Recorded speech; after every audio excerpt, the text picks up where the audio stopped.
Craig, our story looks at the economic impact the Bradenton Marauders have on this community and being part of the fabric, the Pirates organization. Um, can you talk about, give us the perspective of the Marauders from the front office on how you feel about providing local fans with an affordable, safe game day experience that is fun and provides memories of a lifetime?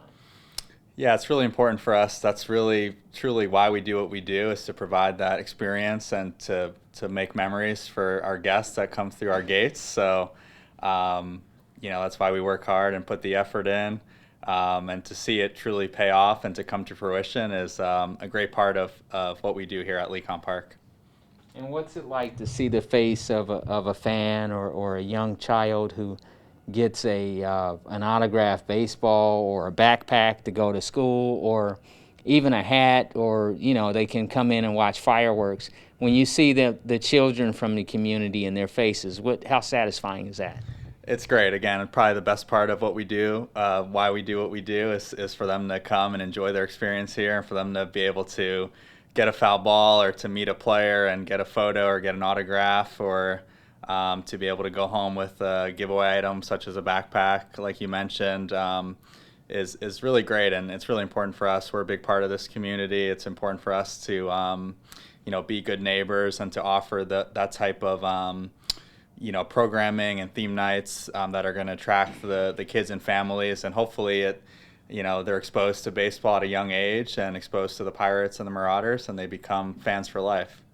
Craig, talk a little bit about those theme nights. You guys do a great job of providing different experiences. Fans can come in, and there's different causes, and those are memorable and they're very fun.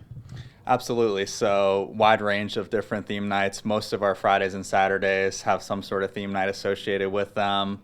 Some of the more recent ones, such as Pride Night, First Responders Appreciation Night, Military Night, Back to School Night, Margaritaville Night, just to name a few, all have different fun components. So I think that helps just appeal to perhaps a non-baseball fan, that they can come here and still enjoy the fun, exciting atmosphere that we try to put on a nightly basis, and some of the promotions and different activities going on at the ballpark. The economic impact. Before the pandemic, fans were bustling. Then during COVID, we all went home. Now people are kind of getting back into the normal swing of things, if you will. Are there any numbers you can give us in terms of the economic impact, and even the amount of people that come through the turnstile each season or this season? Yeah, absolutely. And been a tough few years for us, like many others. So looking back to 2019, really our last full season, both for spring training and Marauders. Looking back at that, attendance was over 150,000 fans throughout both seasons.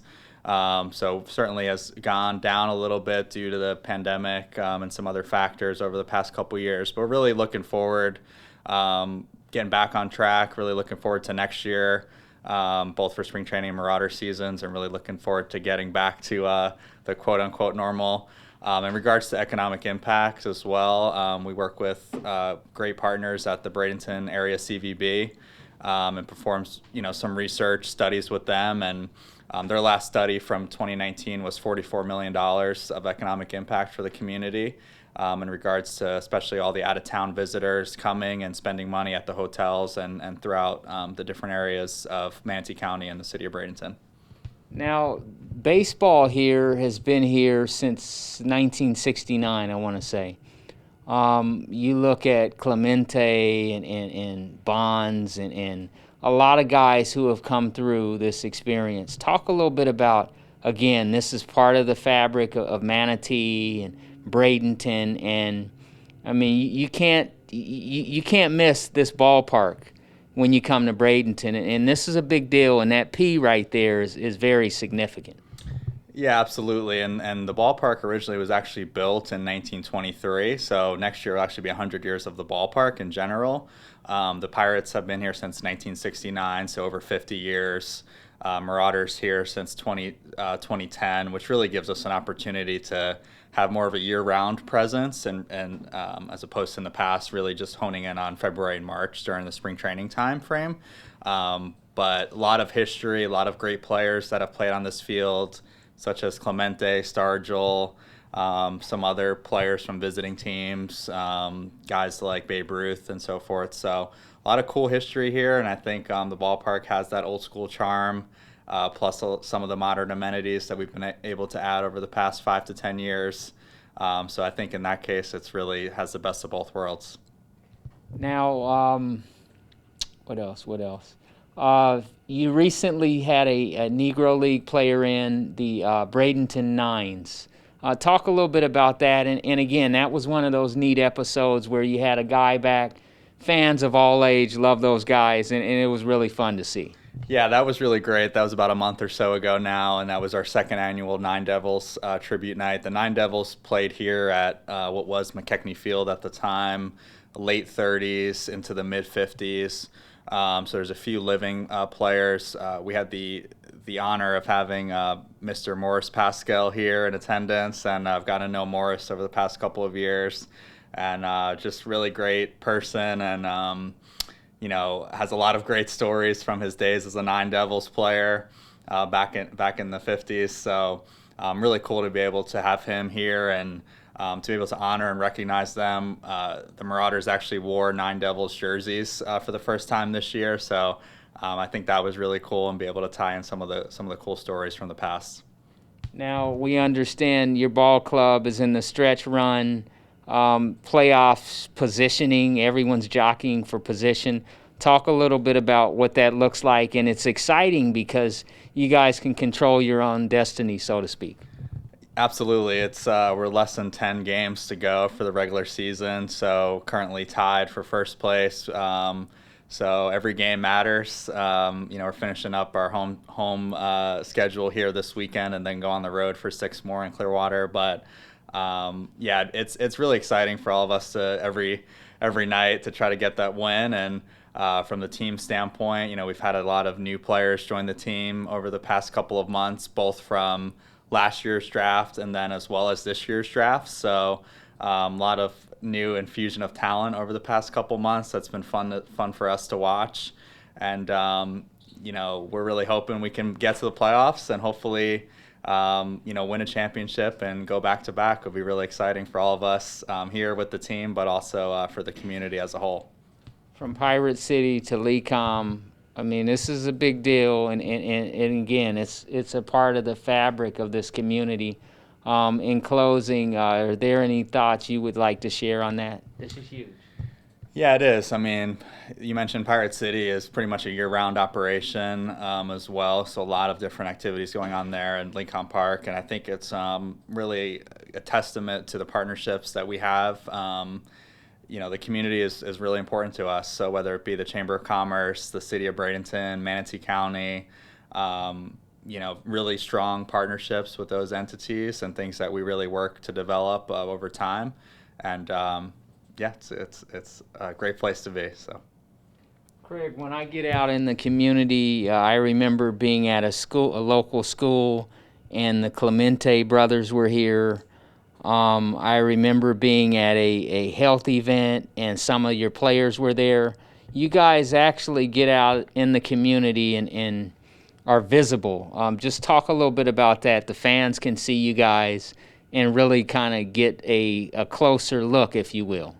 Yeah, that's really important for us to go out into the community and meet people where they are, whether that be at different events or school visits and things like that. For a few reasons. We think it's important, from a promotion standpoint, that yes, we want people to come to our games and support us, but we feel like it's equally important for us to attend different events and have our mascot or players or staff attend those community events. We think it's really important. And also, I think from our players' standpoint, a lot of them are young. This is their first, for the most part, full level of professional baseball. So I think, instilling in some of them and exposing them to some of the community service and volunteering that takes place and is expected of professional baseball players, I think it's really important to expose them to that at this level. And Craig, some of the gentlemen in this room next to us, fans will see them in Pittsburgh at some point at the show. Talk a little bit about that, and that's fun. Yeah, it's great to see players go up through the ranks throughout the minor leagues, and the cool part for us too, with hosting spring training, we get to see them coming back every year. So maybe they were a Marauder last year, a couple years prior, but then we see them coming back for spring training, and then maybe they're going up to double, triple A, and then ultimately to the big leagues in Pittsburgh.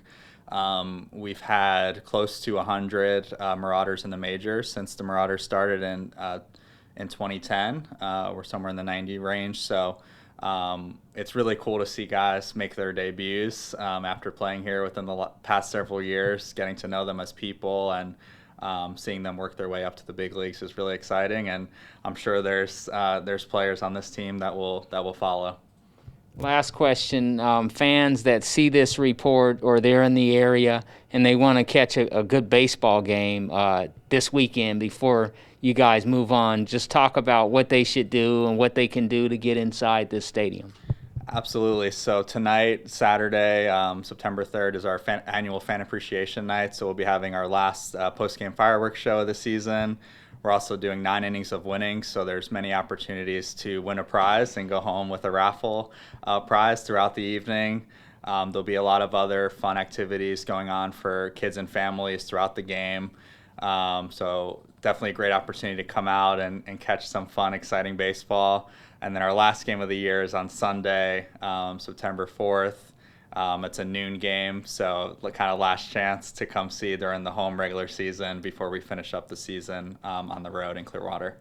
Awesome. Thank you so much, sir.